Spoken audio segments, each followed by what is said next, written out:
Hello मेरे प्यारे दोस्तों, कैसे हैं आप। तो मैं हाजिर हूँ फिर से एक नई वीडियो के साथ। आज हम पढ़ेंगे रीजनिंग का एक बहुत ही शानदार चैप्टर, कैलेंडर। अब आगे आपको सर पढ़ाएंगे।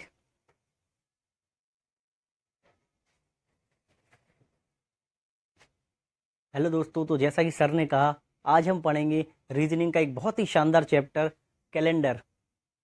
सर आप क्लास फ्री कर दीजिए। तो चलिए शुरू करते हैं दोस्तों। तो कैलेंडर का क्वेश्चन करने से पहले हम पढ़ेंगे कैलेंडर का कॉन्सेप्ट। तो चलिए पढ़ते हैं। हम जो कैलेंडर यूज़ करते हैं, या फिर पूरी दुनिया ही ये जो कैलेंडर यूज करती है, ये है ग्रेगोरियन कैलेंडर। ग्रेगोरियन कैलेंडर एक वैज्ञानिक थे। यह ग्रीक देश के रहने वाले थे। इन्होंने ही कैलेंडर को दुनिया के सामने प्रस्तुत किया था। जैसा कि आप जानते हैं, एक सामान्य वर्ष अर्थात नॉर्मल ईयर में कितने दिन होते हैं? 365 दिन। और एक लीप ईयर, लीप वर्ष या फिर अधिवर्ष भी दिया जा सकता है। तो दोनों में कंफ्यूज मत होना, लीप वर्ष या अधिवर्ष एक ही बात है। इसमें कितने दिन होते हैं? 366 दिन। एक दिन एक्स्ट्रा होता है। और लीप वर्ष जो है प्रत्येक 4 साल में एक बार आता है। ये हमने पढ़ा हुआ है बचपन से। तो चलिए आगे बढ़ते हैं कि ये एक दिन एक्स्ट्रा क्यों आता है।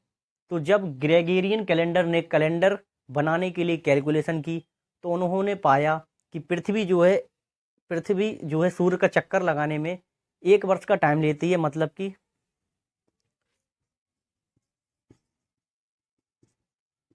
एक वर्ष में टाइम लेती है कितना? 365 दिन, 5 घंटे, 48 मिनट और 45.15 सेकंड के लगभग इतना टाइम लेती है। अब पृथ्वी जो है सूर्य का चक्कर लगाती है तो अपनी अक्ष पर घूमती है, जिसके कारण पृथ्वी पर दिन और रात होते हैं। तो एक दिन का टाइम उन्होंने निकाला। कितना होता है एक दिन का टाइम? 24 घंटे। पर वास्तव में जब उन्होंने ये टाइम निकाला था, तो ये 24 घंटे ना होकर 23 घंटा, 56 मिनट और 5 सेकंड के लगभग निकला था। अब ये जो आप देख रहे हो 365 दिन हमने पढ़ा है, पर ये है 365 दिन, 5 घंटे, 48 मिनट और 45.15 सेकंड के लगभग। और एक दिन में टाइम थोड़ा ये कम है, लगभग कितना, 4 मिनट कुछ सेकंड कम है। तो ये जो एक्स्ट्रा टाइम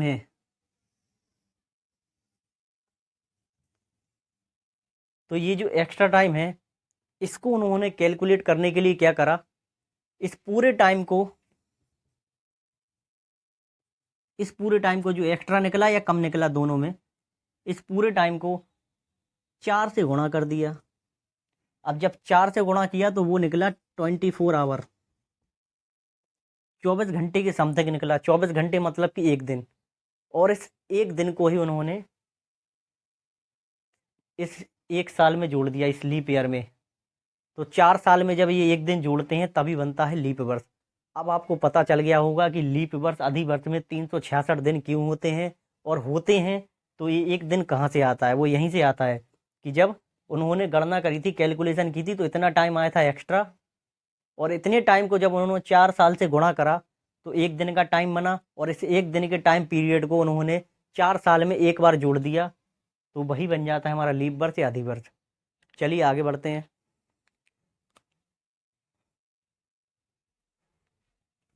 दोस्तों। एक तो होता है वर्ष अर्थात ईयर, और एक होते हैं शताब्दी वर्ष।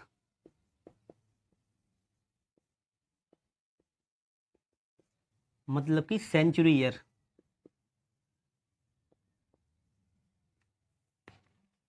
अब वर्ष क्या होते हैं?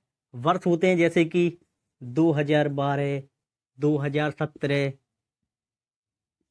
1945, 1648, 1750, 2016 ये होते हैं वर्ष।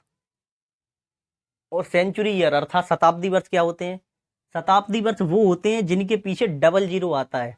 जैसे कि सन 2000 डबल जीरो है ना, पीछे पीछे डबल जीरो होना चाहिए। जैसे कि 1900, 3000, 1200, 800 या फिर 900 या 1600। ये होते हैं हमारे वर्ष। और जिनके पीछे डबल जीरो होता है वो होते हैं हमारे शताब्दी वर्ष। अब हमने शुरुआत से हमेशा से ये पढ़ा है, हमें हमारी दादी माँ ने या कहें तो माँ ने या पिताजी ने शुरुआत से हमें एक ही बात पढ़ाई है कि बेटा लीप वर्ष जो है प्रत्येक 4 साल में एक बार आता है। और लीप वर्ष का पता लगाने के लिए हम क्या करते हैं? लीप वर्ष का पता लगाने के लिए हम करते हैं 4 से भाग। मान लीजिए अगर हमें पता करना है कि सन 2020 लीप वर्ष है या नहीं, तो हम क्या करेंगे? 4 से डिवाइड करेंगे। तो ये कट रहा है भैया। अब जब पूरी तरह कट जाता है तो मतलब कि ये लीप ईयर है, और अगर ये नहीं कटता तो ये सामान्य वर्ष होता। चलिए आगे बढ़ते हैं। पर अगर मैं आपको दे दूं शताब्दी वर्ष, भैया ये 4 का भाग है ना जो इनमें चलता है वर्ष में, अगर मैं आपसे कहूं कि सन 2000 आप बताइए लीप वर्ष है या नहीं, तो आप क्या करेंगे? 4 से डिवाइड करेंगे? बिल्कुल नहीं। 4 का भाग होता है वर्षों में, शताब्दियों में होता है 400 से भाग। इस बात को आप नोट कर लें, दिमाग में बिठा लें अच्छे से बिल्कुल, कि अगर वर्षों में निकालना हो लीप वर्ष है या नहीं तो करेंगे 4 से डिवाइड। और अगर शताब्दी वर्ष जिनके पीछे डबल जीरो हो उनमें निकालना है कि ये लीप वर्ष है या नहीं, तो करते हैं हमेशा 400 से भाग। तो अब हमें आप बताइए 2000 जो सन 2000 है लीप वर्ष है या नहीं, तो हम करेंगे 400 से डिवाइड। तो ये कट गया भैया पूरी 5 बार। तो मतलब कि ये है हमारा लीप वर्ष है। तो ये शताब्दी वर्ष जो है सेंचुरी ईयर है, सॉरी लीप ईयर है। ठीक है, चलिए आगे बढ़ते हैं। अगर मैं आपसे पूछी कि 1900 बताइए आप लीप वर्ष है या नहीं, तो आप क्या करेंगे? 400 से डिवाइड करेंगे। 400 से पूरा जा रहा क्या 1900? नहीं जाएगा, तो ये हमारा नहीं होगा। इसमें 366 दिन नहीं होंगे। 3000 में होंगे? नहीं होंगे। 1200 में होंगे, क्योंकि 400 से 1200 कट जाएगा 3 बार में। 800 होगा, 1600 होगा, 900 नहीं होगा। ठीक इसी तरह 4 से भाग लगाएंगे। जब वर्ष दिए हों तो 4 से भाग लगाएंगे लीप वर्ष का पता करने के लिए। 2012 में चला जाएगा, 2017 में जाएगा? नहीं जाएगा। 1945 में नहीं जाएगा। 1648 में जा रहा है भैया। 1750 में नहीं जाएगा। और 2016 में जा रहा है। तो ये लीप वर्ष है। वर्षों में करते हैं 4 से भाग। बस एक ही बात रट लीजिए, आप याद कर लीजिए, दिमाग में बिठा लीजिए कि वर्षों में पता लगाना है कि अगर लीप वर्ष है या नहीं, तो क्या करेंगे? 4 से डिवाइड। अगर शताब्दी में पता लगाना है तो करेंगे हम 400 से डिवाइड। हम अपना अगला कॉन्सेप्ट समझते हैं। तो हमारा अगला कॉन्सेप्ट ये है कि प्रत्येक 4 वर्ष में या 4 साल बाद लीप ईयर, जिसे हम अधिवर्ष भी कह सकते हैं, आता है पेपर में। अधिवर्ष पूछ लेते हैं तो बच्चे कन्फ्यूज हो जाते हैं कि लीप ईयर है कि अधिवर्ष है। तो लीप ईयर अधिवर्ष एक ही बात है, कि प्रत्येक 4 साल बाद अधिवर्ष आता है।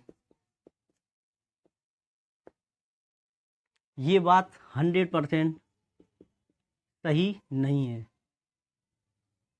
बिल्कुल दोस्तों नहीं है, 100% सही नहीं है। क्यों नहीं है मैं आपको बता देता हूँ। अभी एग्जाम्पल लेते हैं हम 1896। 1896 क्या लीप वर्ष है? बिल्कुल है। 4 से डिवाइड जा रहा है? बिल्कुल जा रहा है। देखिए करके देखिए आप। 4 से डिवाइड करने के लिए मैंने आपको एक रूल पढ़ाया था डिविजिबिलिटी वाले अपनी वीडियो में, कि लास्ट के 2 अंकों से आप भाग कर दीजिए 2 अंकों में 4 से, तो पता चल जाएगा कि वो कट रहे हैं या नहीं। तो 4 दूनी 8, 4 चौके 16, ये 4 से कट रही है संख्या। ये वर्ष जो है 4 से कट रहे हैं, मतलब कि ये लीप वर्ष है। ठीक है, अब ये हो गया हमारा लीप ईयर। अब रूल हमने क्या पढ़ा है कि प्रत्येक 4 साल बाद आता है, तो अब इसके 4 साल बाद आना चाहिए ना लीप ईयर। तो इसके 4 साल बाद क्या आएगा? 4 जोड़ देंगे तो आएगा 1900। कितना आएगा हमारा? सॉरी माफ़ कीजिएगा, 1900 आएगा, 2000 लिख दिया था मैंने, 1900 आएगा। अब 1900 में अब क्या है, ये शताब्दी है ना हमारी, और जब भी डबल जीरो आ जाए तो वो शताब्दी होती है, और शताब्दी को लीप वर्ष पता करना है कि है या नहीं, तो क्या करते हैं हम, 400 से डिवाइड। अब जब 1900 में 400 से डिवाइड करेंगे तो 4 चौके 16, पूरे डिवाइड नहीं जा रहा है, 300 बच रहा है शेषफल में, तो ये हमारा नॉर्मल ईयर है, लीप बर्थ नहीं है। पर हमने तो बचपन से यही पढ़ा था कि भैया कि हर 4 साल में एक बार लीप बर्थ आता है। तो देख लीजिए आप, 100% सही नहीं होता है, कहीं कहीं जगह होता है, कुछ कुछ जगह नहीं होता है। तो देख लीजिए अब नहीं आया। अब इसके 4 साल बाद देख लेते हैं क्या आता है, 1904। अब इसमें 4 का भाग लगाएंगे तो क्या करेंगे, लास्ट के 2 अंकों में कर दीजिए बस आप, तो 4 से ये डिवाइड हो रहा है, मतलब कि ये लीप बर्थ है। ये आया, पहले तो ये आया लीप बर्थ, फिर इसके 4 साल बाद ये नहीं आया, अब इसके 4 साल बाद ये आया, मतलब कि 8 साल के बाद आया लीप बर्थ। और हमने तो बचपन से यही पढ़ा है कि प्रत्येक 4 साल बाद आते हैं, तो ज़रूरी नहीं कि प्रत्येक 4 साल बाद ही आए, कहीं कहीं नहीं आता है। तो दोस्तों आज हमने पढ़ा कैलेंडर का थोड़ा सा कॉन्सेप्ट, कल अगली वाली क्लास में हम थोड़ा और पढ़ेंगे।